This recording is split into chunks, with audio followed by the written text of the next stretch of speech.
Question number 6।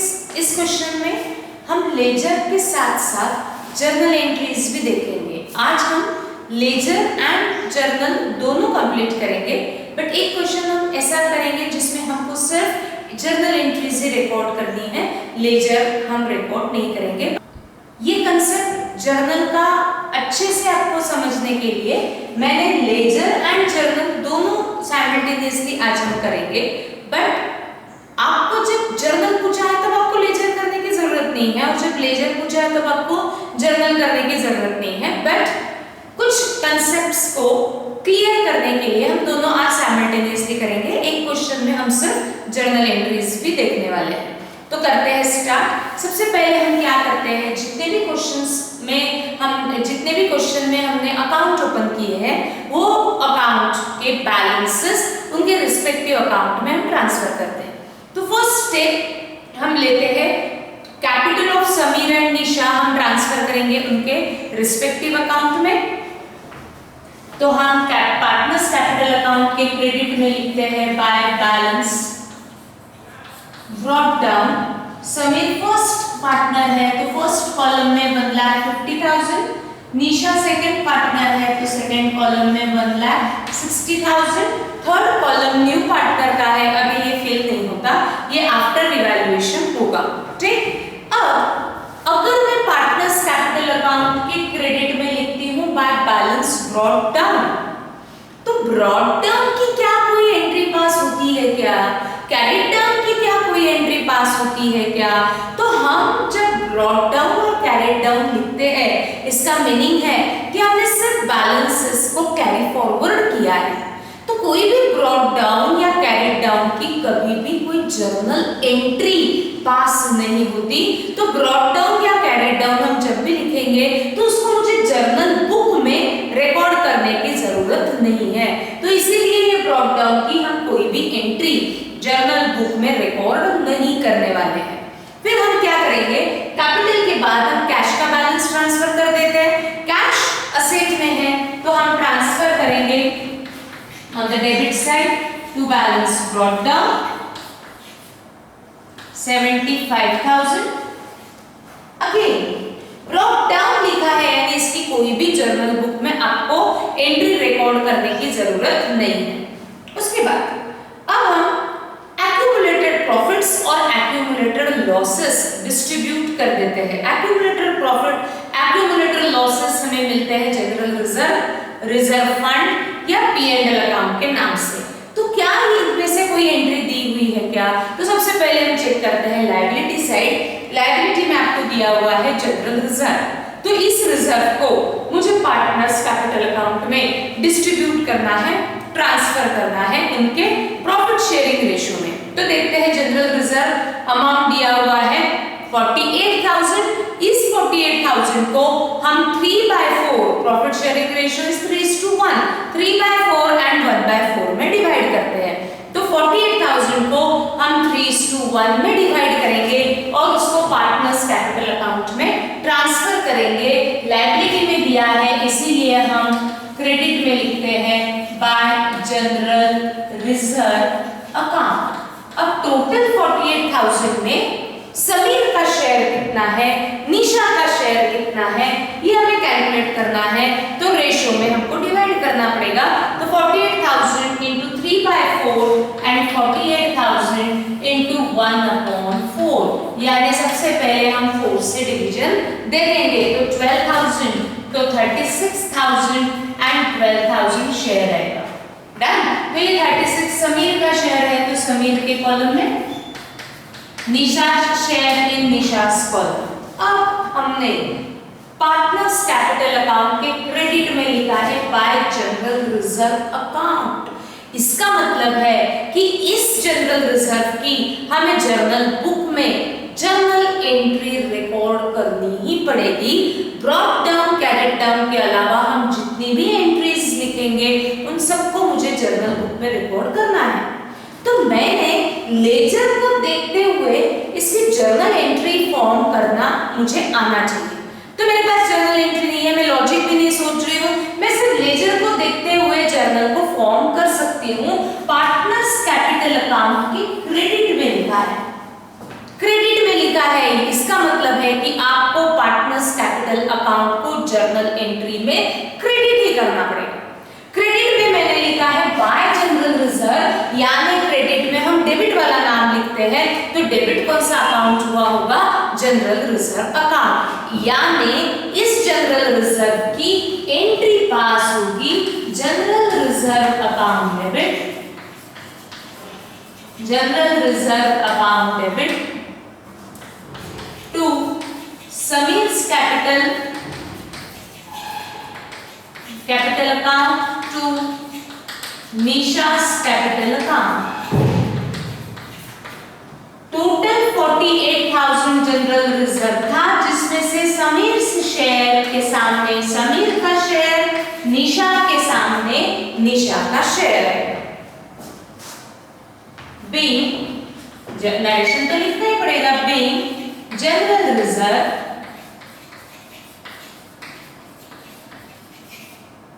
Transfer to capital account और being general reserve distributed amongst old partners, ऐसा भी आप journal entry show कर सकते हो।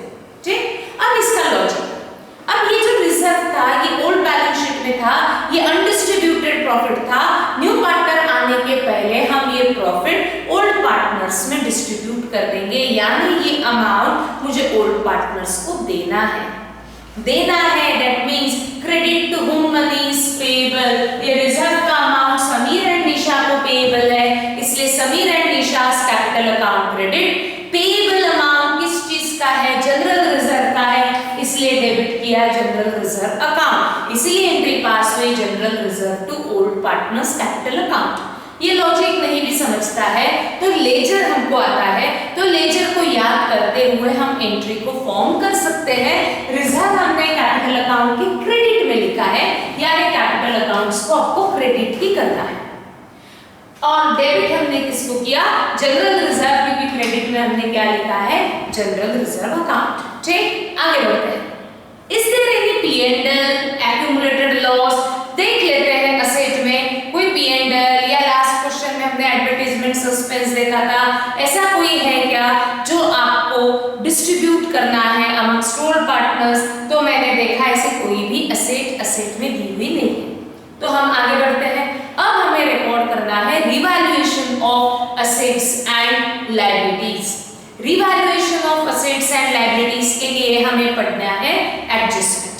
क्या दिया हुआ है एडजस्टमेंट में, दे admit Poonam for 1/5 share on 1st April 2018 on the following terms। Poonam को एडमिट किया जा रहा है, बट कुछ कंडीशंस पे उसको हमने एडमिट किया कि पूनम को एडमिट किया जा रहा है फॉर 1/5 शेयर। सबको मालूम है 1/5 share.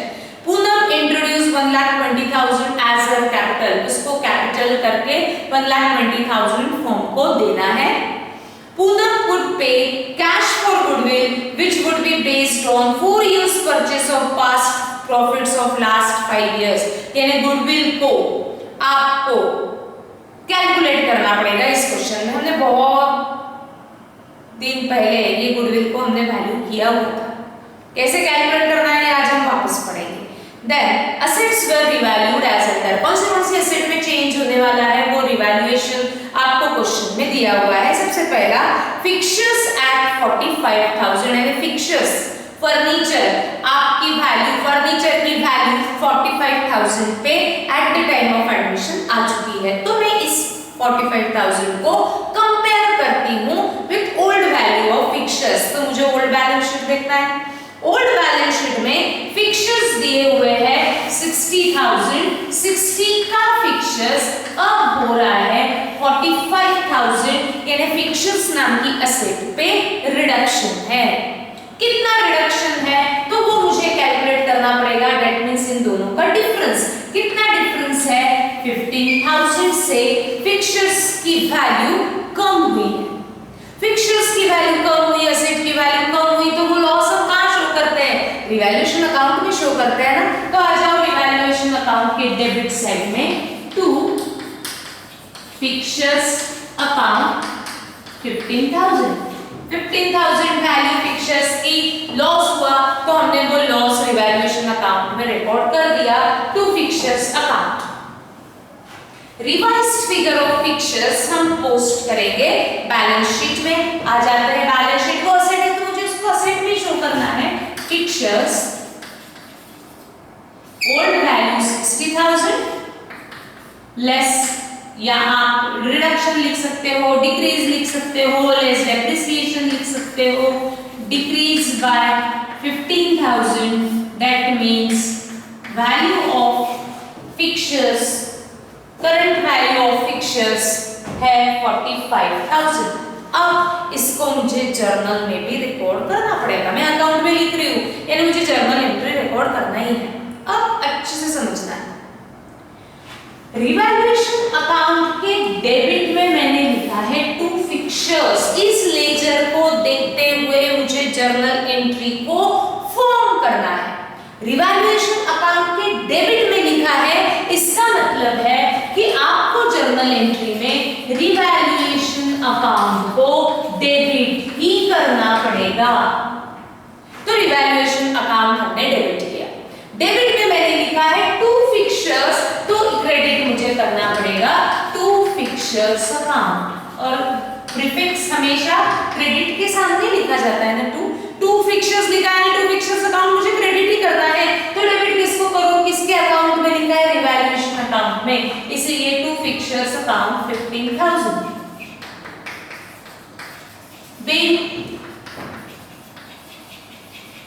Value of fixtures being या loss on revaluation on fixtures, being loss on revaluation of fixtures। ठीक ना, मैंने रिवैल्यूएशन अकाउंट में डेबिट में लिखा था टू फिक्चर्स, तो मैंने इसकी जर्नल एंट्री पास कर दी। मैंने जर्नल रिजर्व लिखा था, मैंने एंट्री पास कर दी। ब्रॉट डाउन की कभी कोई एंट्री पास नहीं होती। अब मैंने फिक्चर्स की वैल्यू बैलेंस शीट में भी रिकॉर्ड की है, क्या इसकी कोई एंट्री पास होगी क्या, ये सबसे पहले डिसीजन लेना है। बैलेंस शीट मैंने एक्सप्लेन किया हुआ है, बैलेंस शीट ये स्टेटमेंट होता है, ये अकाउंट नहीं होता। स्टेटमेंट बनता है विदाउट पासिंग जर्नल एंट्री, यानी इस बैलेंस शीट में रिकॉर्ड करने के लिए आपको कोई एंट्री फॉर्म करनी नहीं पड़ती है। बैलेंसेस को कैरी फॉरवर्ड जो हम करते हैं वो आपको बैलेंस शीट में ट्रांसफर करने पड़ते हैं। तो बैलेंस शीट में हम जितने भी एंट्रीज लिखने वाले हैं, लायबिलिटीज एंड एसेट्स, ये लायबिलिटीज एंड एसेट्स जो आता है वो विदाउट पासिंग जर्नल एंट्री आता है। तो बैलेंस शीट में हम जितनी भी एंट्रीज लिखेंगे उसकी कोई भी जर्नल एंट्री आपको रिकॉर्ड करने की जरूरत नहीं होती। बट जिसके सामने हम अकाउंट लिखते हैं, जैसे revaluation account, cash account, partners capital account, balance sheet के सामने अकाउंट है क्या? नहीं, वो स्टेटमेंट है। तो जिसके सामने हम अकाउंट लिखते हैं उनके अकाउंट में जो भी आप पोस्टिंग करने वाले हो उसको हमें जर्नल बुक में रिकॉर्ड करना ही पड़ेगा। तो मैंने अगर रिवैल्यूएशन अकाउंट के डेबिट में लिखा है टू फिक्चर्स अकाउंट, यानी ये बाय पासिंग जर्नल एंट्री आया हुआ है और इसीलिए हमने इसकी जर्नल एंट्री पास की है। बट बैलेंस शीट में जो मैं फिक्चर्स रिकॉर्ड कर रही हूं करंट वैल्यू पे, ये कोई पासिंग जर्नल एंट्री आया होगा क्या? नहीं, ये विदाउट पासिंग जर्नल एंट्री आया है। जो हम कैरी डाउन ब्रॉट डाउन करते हैं वो आपको बैलेंस शीट में रिकॉर्ड करने पड़ते हैं और कैरी डाउन ब्रॉट डाउन की कभी जर्नल एंट्री पास नहीं होती। तो फिक्चर्स अकाउंट में जो भी बैलेंस होगा वो बैलेंस हमने बैलेंस शीट में कैरी फॉरवर्ड किया है, इसीलिए इसकी कोई भी एंट्री पास नहीं होती।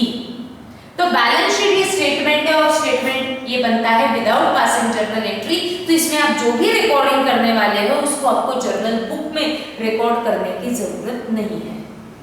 पर जहां जहां मैंने अकाउंट लिखा है इसमें जो भी आप रिकॉर्डिंग करने वाले हो इसकी जर्नल एंट्री आपको जरूर पास करनी पड़ेगी, क्योंकि अकाउंट बनता है by passing journal entry, statement बनता है without passing journal entry. Clear है सबको? आगे बढ़ते हैं। अब नेक्स्ट रिवैल्यूएशन है bills receivable at 1,20,000। Bills receivable की वैल्यू 1,20,000 आ चुकी है, तो मुझे इसको ओल्ड वैल्यू के साथ कंपेयर करना पड़ता है। तो मैं चेक करती हूँ old value of bills receivable, जो आपको क्वेश्चन में बैलेंस शीट के फॉर्म में दिया हुआ है। बैलेंस शीट में दिया हुआ है असेट्स में bills receivable, old value of bills receivable 90,000 and revised value of bills receivable is 1,20,000। यानी bills receivable नाम की असेट पे बैलेंस बढ़ रहा है। कितने से बैलेंस बढ़ रहा है वो डिफरेंस कैलकुलेट करो 30,000। अब ये 30,000 आपके लिए या तो लॉस है नहीं तो प्रॉफिट है। कैसे डिसीजन लेना कि ये लॉस है कि प्रॉफिट है? बिल्स रिसीवेबल असेट है ना, असेट की वैल्यू 30,000 से बढ़ रही है ना। असेट की वैल्यू जब बढ़ती है तो हमारे लिए करेक्ट प्रॉफिट होता है, और ये प्रॉफिट हम रिकॉर्ड करेंगे सबसे पहले रिवैल्यूएशन अकाउंट के क्रेडिट साइड में by bills receivable account 30,000 and revised figure of bills receivable हम बैलेंस शीट में रिकॉर्ड करेंगे on the asset side bills receivable old value 90,000।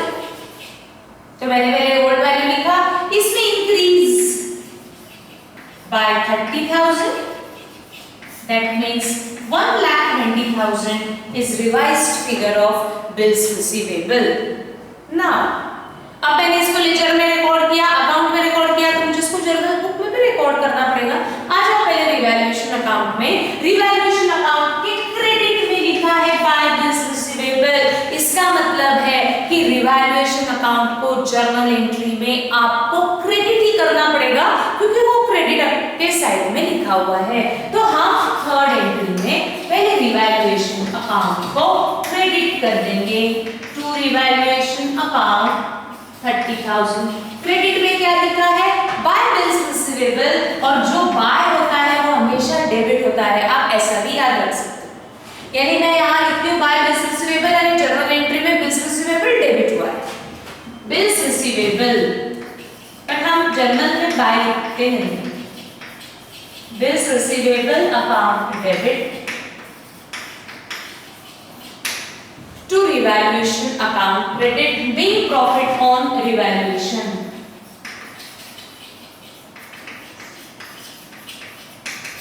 being profit on revaluation ऐसा लिख सकते हो, या being profit on revaluation on bills receivable ऐसा भी लिख सकते हो। being profit on revaluation। अब इस bills receivable की मैंने सेकेंड डिफरेंट बैलेंस शीट में भी दिया है। इसकी रिवाइज्ड फिगर मैंने बैलेंस शीट में रिकॉर्ड की है। क्या इस बिल्स रिसीवेबल की हम कोई जर्नल एंट्री फॉर्म कर सकते हैं क्या? तो आंसर इज नो। क्यों? क्योंकि बैलेंस शीट ये विदाउट पासिंग एंट्री बनता है एंड अकाउंट ही बाय पासिंग एंट्री बनता है। इसीलिए हम हर एक अकाउंट में देखो ऐसा लिखते हैं टू बिल्स रिसीवेबल अकाउंट, यानी ये बाय पासिंग एंट्री आया है। ठीक, तो इस बैलेंस शीट की रिवाइज फिगर की कोई भी जर्नल एंट्री रिकॉर्ड करने की जरूरत नहीं है। आगे बढ़ते हैं। बिल्स रिसीवेबल के बाद stock at 60,000, that means value of stock, market value of stock is 60,000। तो मुझे इसको कंपेयर करना पड़ेगा with old value of stock. Stock की ओल्ड वैल्यू दी थी 90,000, 90,000 का स्टॉक 60,000 पे आ चुका है, यानी स्टॉक की value eight the time of admission reduce हुई। कितने से रिड्यूस हुई? 30,000 से रिड्यूस हुई। तो 30,000 ये या तो मेरे लिए लॉस है नहीं तो मेरे लिए प्रॉफिट है। कैसे लेंगे डिसीजन? लॉस है कि प्रॉफिट है? असेट जो 90 का था वो 60 पे आ चुका है, मेरी प्रॉपर्टी की वैल्यू कम हुई, मेरी असेट की वैल्यू कम हुई। असेट की वैल्यू अगर कम होती है तो हमारे लिए लॉस। सबसे पहले लॉस रिकॉर्ड करते हैं रिवैल्यूएशन अकाउंट के डेबिट में to stock account 30,000, to stock account 30,000। Revised figure of stock balance sheet में रिकॉर्ड करेंगे। स्टॉक ओल्ड वैल्यू था 90,000, डिक्रीज हो रहा है by 30,000, that means revised figure of stock is 60,000। अब लेजर में रिकॉर्ड किया, अकाउंट्स में रिकॉर्ड किया तो मुझे उसको जर्नल में भी रिकॉर्ड करना पड़ेगा। आ जाओ, हमने कहां स्टॉक को रिकॉर्ड किया। सबसे पहले हमने स्टॉक रिकॉर्ड किया रिवैल्यूएशन अकाउंट के डेबिट में। अगर मैं रिवैल्यूएशन अकाउंट के डेबिट में रिकॉर्ड कर रही हूं, यानी मुझे जर्नल एंट्री में रिवैल्यूएशन अकाउंट को डेबिट ही करना पड़ेगा। रिवैल्यूएशन अकाउंट डेबिट, डेबिट में क्या लिखा है? To stock, that means to stock account credit 30,000 being loss on revaluation या being loss on stock transfer to revaluation।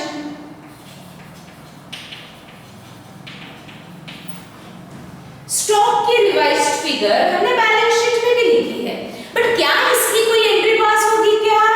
नहीं, क्योंकि बैलेंस शीट ये स्टेटमेंट है, अब ये सबको पता हो चुका है। तो बैलेंस शीट में हम जो भी एंट्री रिकॉर्ड करते हैं उसकी कोई भी जर्नल एंट्री पास कभी भी नहीं होगी।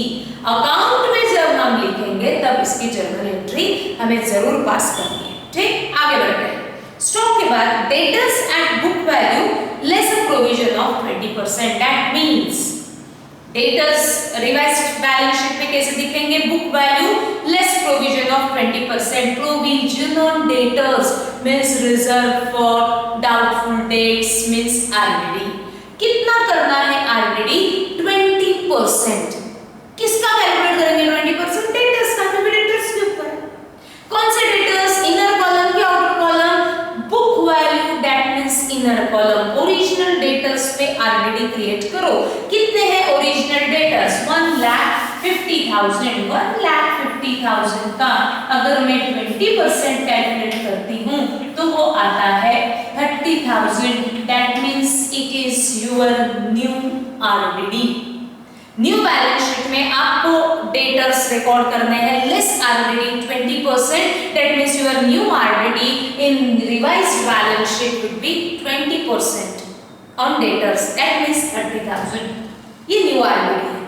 तो न्यू आरडीडी को हम आरडीडी के साथ ही कंपेयर करेंगे ना, तो चेक करते हैं क्या बैलेंस शीट में हमें आरडीडी दिया हुआ है क्या। तो मैं देखती हूँ बैलेंस शीट, और बैलेंस शीट में आपको दिया हुआ है आरडीडी 15,000। ये जो बैलेंस शीट में आरडीडी है वो कौन सी आरडीडी है? ओल्ड है। एडजस्टमेंट की आरडीडी हमेशा कौन सी आरडीडी रहेगी? New RDD. जो आरडीडी 15,000 है वो अब मुझे करनी है 30,000, क्योंकि न्यू यानी मुझे रिकॉर्ड करना है आज का आरडीडी 30,000। तो 15,000 का बैलेंस मुझे 30,000 करना है। तो इस आरडीडी नाम के अकाउंट में कितना इंक्रीज है? 15,000 इंक्रीज है। डिफरेंस मैंने पहले निकाल दिया, और ये डिफरेंस आपके लिए या तो लॉस है नहीं तो प्रॉफिट है। कैसे लेंगे डिसीजन?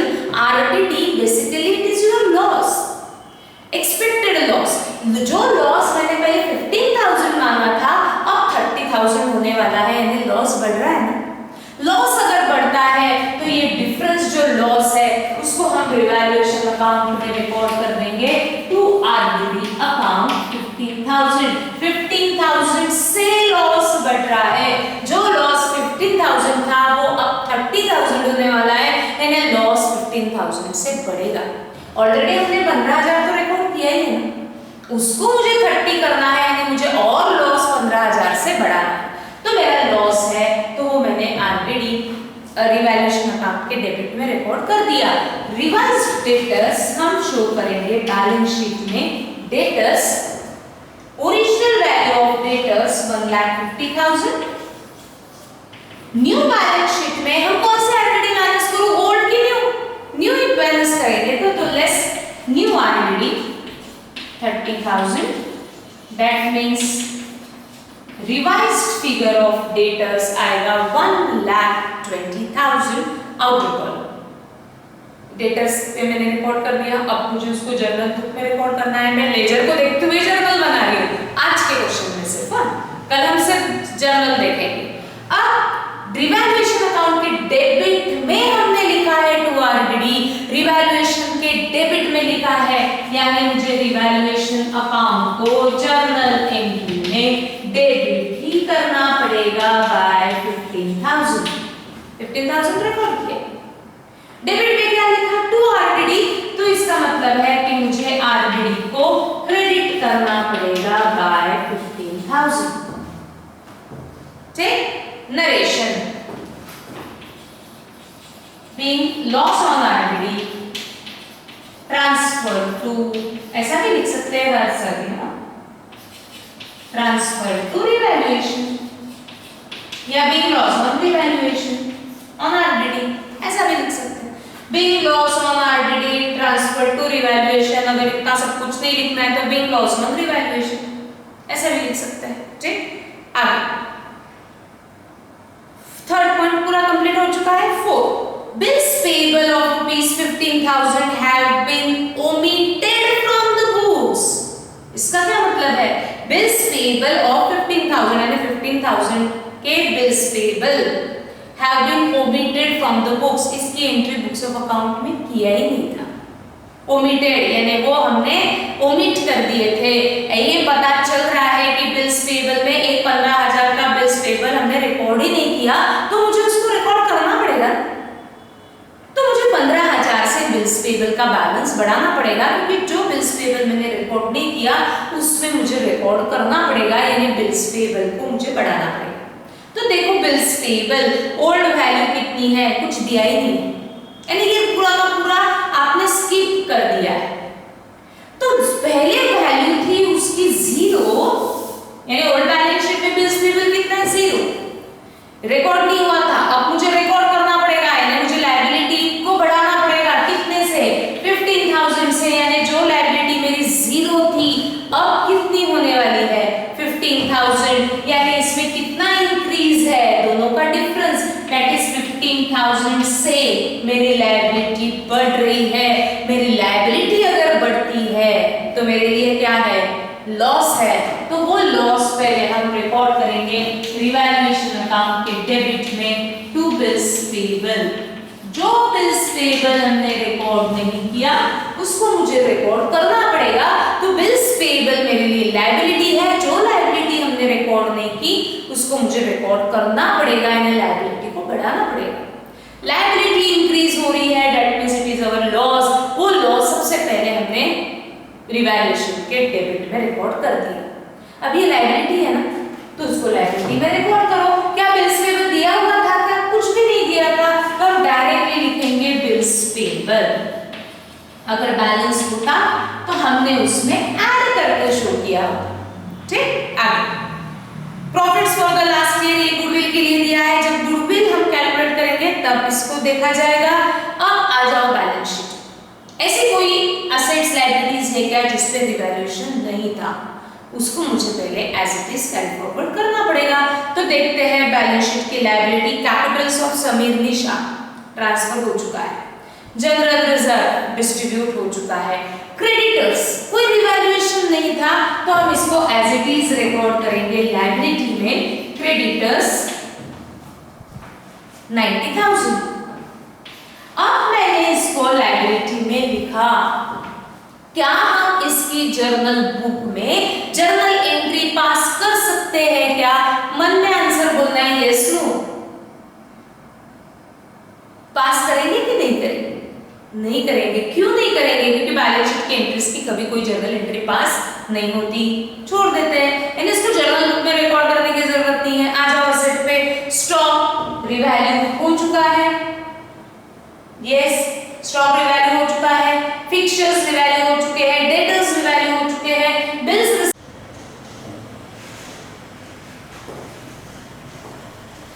33,750 एंड 11,250।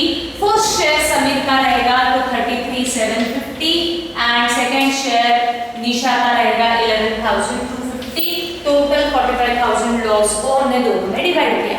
अगर हम लिखते हैं यहाँ बाय समीर, तो समीर एंड निशा के डेबिट में हमें लिखना पड़ेगा to revaluation account 33,750 and 11,250। New partners में आएगा डैश। अकाउंट में लिखा है ना मैंने, रिवैल्यूएशन अकाउंट में भी लिखा है और पार्टनर्स कैपिटल अकाउंट में भी लिखा है, यानी इसकी मुझे जर्नल एंट्री पास करनी पड़ेगी। क्या लिखा है हमने रिवैल्यूएशन अकाउंट के किस साइड लिखा है? Credit.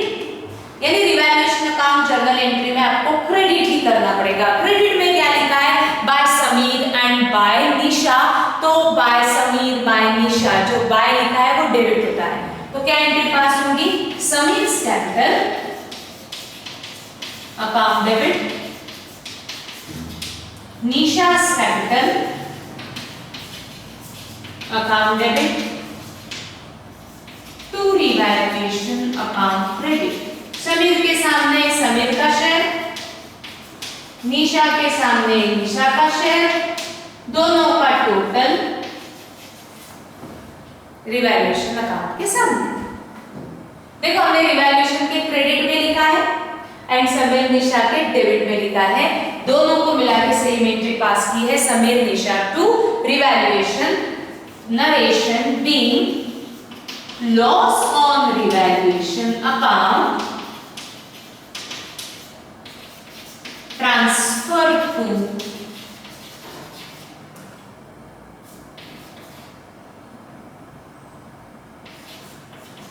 Partners capital account.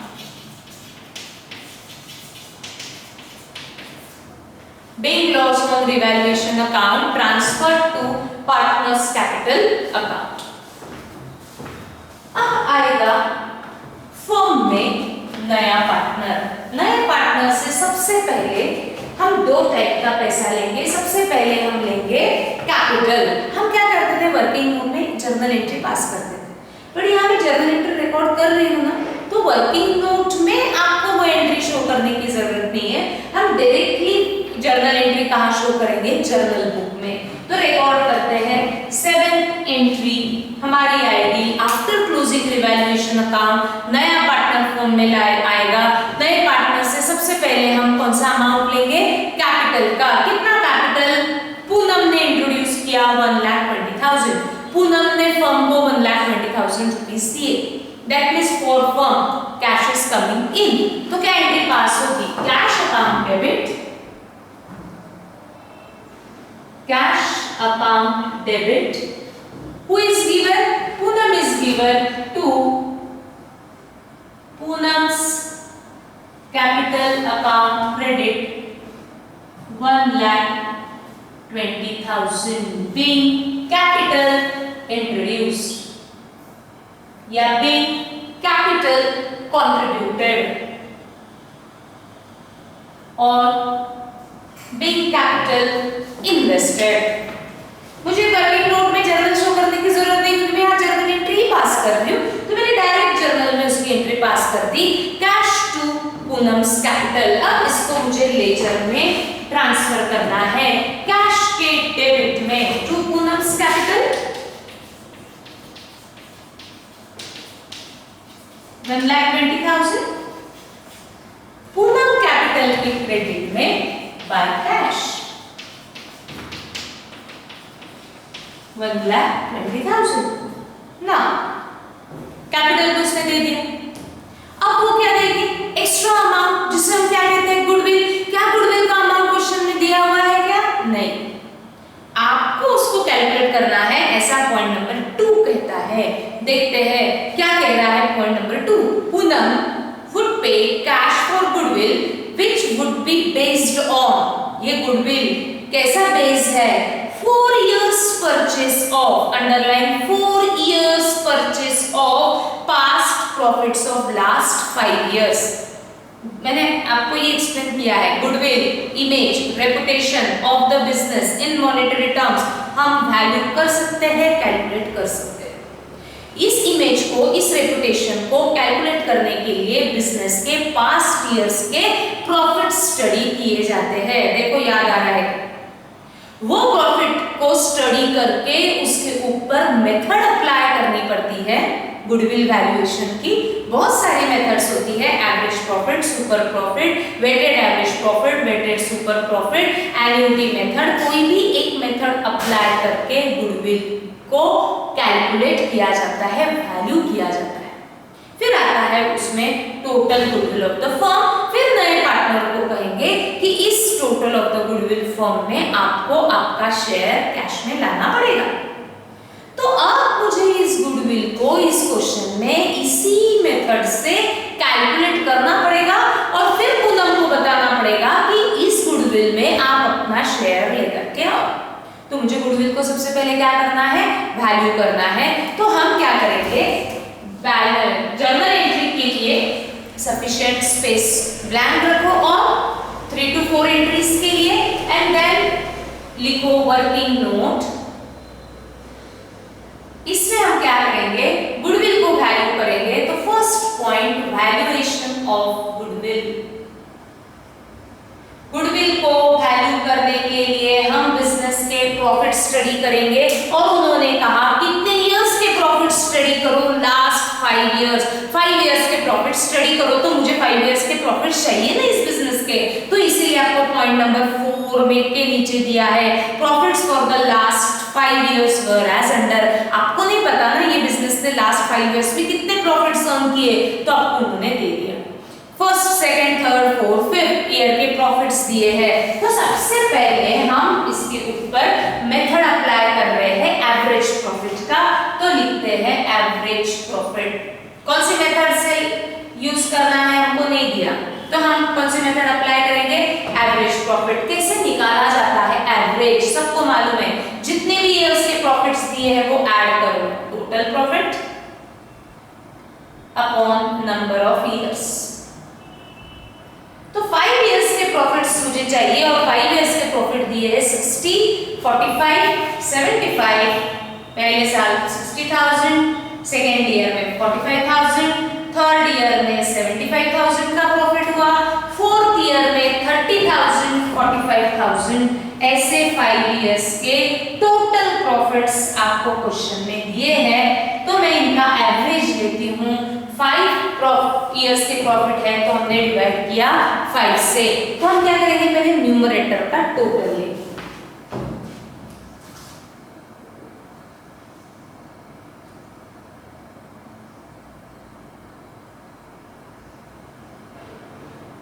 $2,55,000 divided by 5।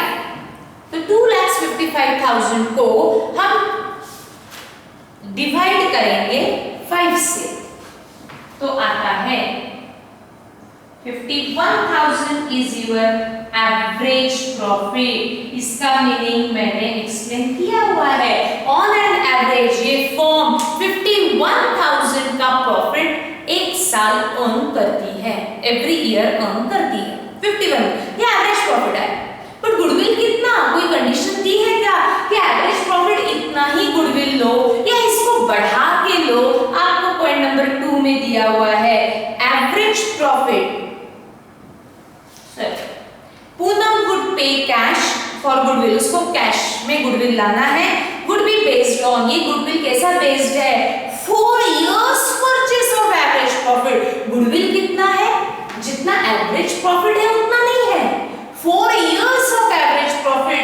यानी ये एवरेज प्रॉफिट को हम उसको कहेंगे कि हमारा गुडविल ऑफ द फर्म कितना है, 4 साल का एवरेज प्रॉफिट यानी हमारा गुडविल है। तो मुझे गुडविल कैलकुलेट करना पड़ेगा। Goodwill of the firm, of the firm का क्या मीनिंग, यानी पूरे फर्म का गुडविल। ये प्रॉफिट पूरे फर्म का है तो गुडविल भी क्या निकलेगी, पूरे फर्म का निकलेगी।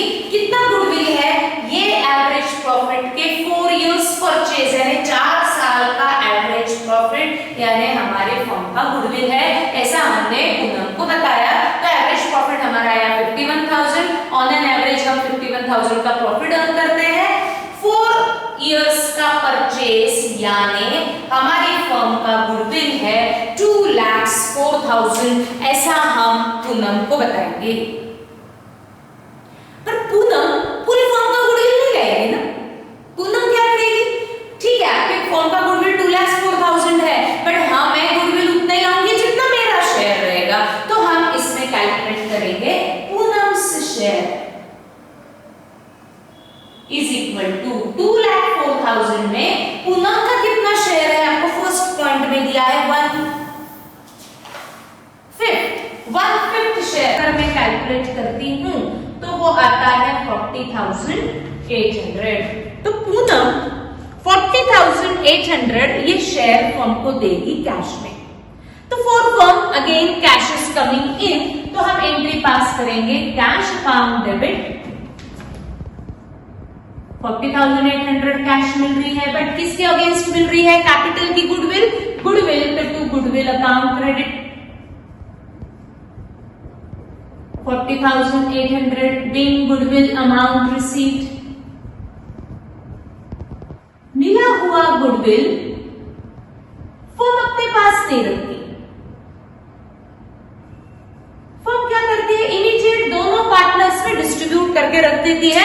जब वो उनको लेके जाना है तब वो लेके जाएंगे अपना शेयर, बट मिला हुआ गुडविल फर्म कहीं भी यूज नहीं करेगी, वो अपने शेयर कैलकुलेट करके रख देगी समीर का एंड निशा का।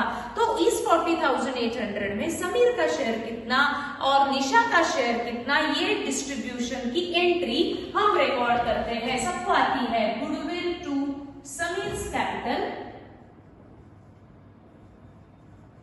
To Nisha's capital.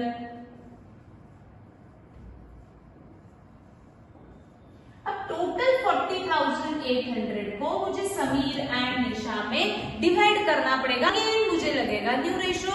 ये डिस्ट्रीब्यूशन होता है हमेशा in their sacrificing ratio, but sacrificing ratio मुझे सारे क्वेश्चंस में कैलकुलेट करने की जरूरत नहीं होती।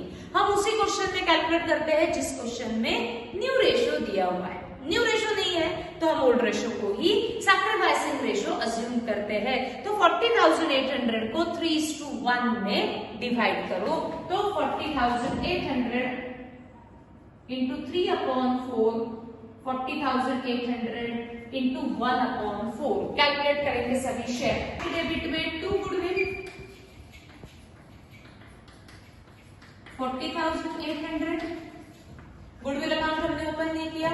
Goodwill to Sameer Nisha goodwill account debit हुआ है, समीर निशा अकाउंट क्रेडिट हुआ है, तो समीर निशा के क्रेडिट में 30,600 एंड 10,200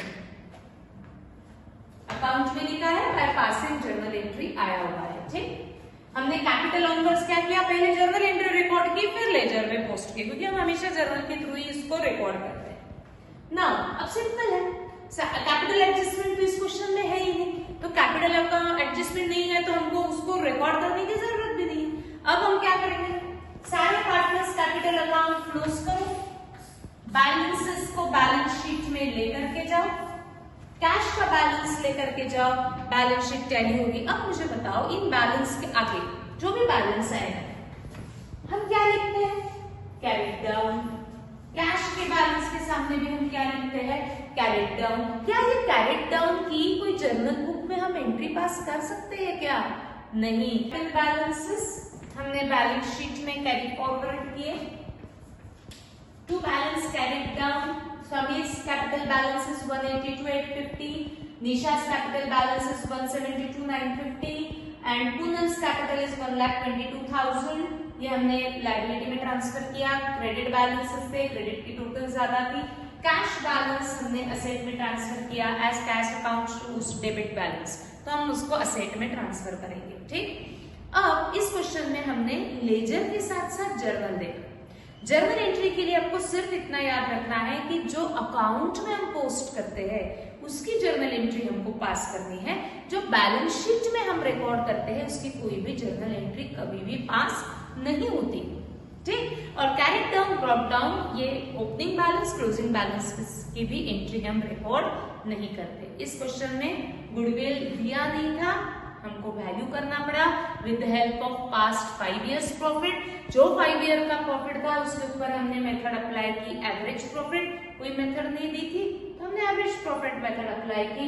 एवरेज प्रॉफिट आया 51,000, बट उन्होंने कंडीशन दी है कि गुडविल कितना है, एवरेज प्रॉफिट इतना नहीं है, 4 इयर्स एवरेज प्रॉफिट, यानी एवरेज प्रॉफिट को आपको 4 से मल्टीप्लाई करना पड़ेगा और फिर आपका मिलेगा गुडविल ऑफ द फर्म। उसमें पूनम अपना शेयर लाएगी, उसने लाया, उसकी एंट्री, डिस्ट्रीब्यूशन की एंट्री, और हमने अकाउंट्स को क्लोज किया। बैलेंस शीट टैली हुई है 5,80,800 इस अमाउंट।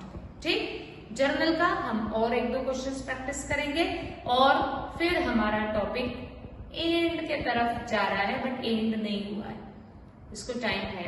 ठीक है, थैंक यू।